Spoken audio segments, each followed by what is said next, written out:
माननीय प्रधानमंत्री जी ना लगभग अविरतपणे 12 वर्ष सेवा देश माटे ने विश्व माटे आपी छे। प्रथम पगलू है ऐतिहासिक विजय है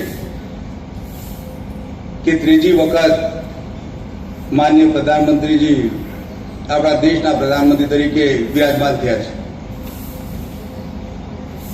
आपणे अठवाडियानो कार्यक्रम कर्यो, विकसित भारत, सुशासन, जन कल्याणनी वातो करी अने आजे देश लेवले विश्व लेवले 21 तारीख योग दिवस तरीके આપણે ઉજવીએ છીએ। દેશમાં માનનીય પ્રધાનમંત્રીજીના અનેક જુદા જુદા કાર્યક્રમો થયા। आज रोज आंतरराष्ट्रीय योग दिवसની ઉજવણી અરવલ્લી જિલ્લાની શામળાજી મંદિર ખાતે કરવામાં આવી હતી, જેની અંદર માન્ય મંત્રી શ્રી પીસી બરંડા સાહેબ હાજર રહ્યા હતા, તેમજ અન્ય પદાધિકારી અધિકારીઓ હાજર રહી અને ખૂબ મોટી સંખ્યામાં આજ રોજ ઉજવણી કરવામાં આવી, જેમાં પોલીસના તેમજ સ્કૂલના બાળકો પણ હાજર રહ્યા હતા। અને યોગ કરવાથી ખૂબ ઘણા બધા ફાયદા છે અને યોગ કરવો જોઈએ આપણે દરરોજ માટે।